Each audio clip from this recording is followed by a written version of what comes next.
In the 1970s, President Jimmy Carter commissioned the Global 2000 report. The findings of the report blamed virtually all of the world problems on the population growth of non-white people. The report went on as far as recommending the elimination of at least 2 billion people in third world nations off the face of the earth by the year 2000 in order to restore Western supremacy. Interestingly enough, also in the 70s, the AIDS epidemic broke out, claiming huge amounts of life in third world nations, as well as amongst the growing black and Hispanic population of America. It was said that the virus originated from green monkeys in Africa and was later passed on to the local population through either acts of bestiality or through consuming them as food. From there on, AIDS spread like wildfire across the African continent and later on to the rest of the world, claiming millions of lives. However, the story was just a smokescreen. On June 2, 1988, the Los Angeles Times published an article refuting the idea that the human AIDS virus originated from green monkeys. It uncovered evidence that the DNA composition of AIDS was totally inconsistent with that of green monkeys.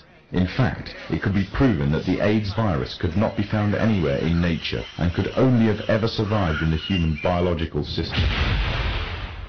If the virus did not exist anywhere in nature, the question is raised as to where exactly the virus all of a sudden stemmed from.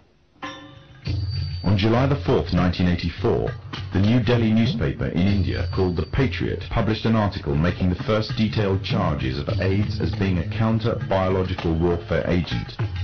An anonymous American anthropologist was quoted, claiming that AIDS was genetically engineered at the U.S. Army's Biological Warfare Laboratory at Fort Detrick near Frederick, Maryland. Then on October 30, 1985, the Soviet journal Literaturная Gazeta repeated the charges made by the Indian newspaper, making it an international controversy. All this, however, was easily passed off as a communist rhetoric by the Masonic West.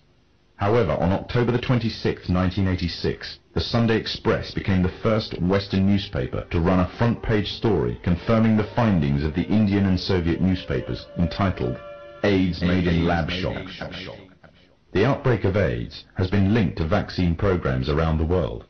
The internationally respected London Times newspaper published an article at the front-page story on May 11, 1987 entitled Smallpox Vaccine Triggered AIDS. The article establishes a direct correlation between the smallpox vaccine administered by the World Health Organization to an estimated 50 to 70 million people in different Central African countries and the subsequent outbreaks of AIDS in those regions. The World Health Organization is the medical wing of the United Nations.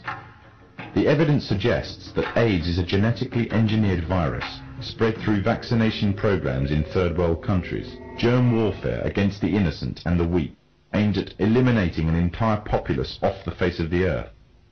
AIDS is nothing other than the modern-day final solution, and all of this for the purpose of installing an economic policy that would give complete global domination to the Masonic West. However, for the Freemasons' economic domination on its own is not enough.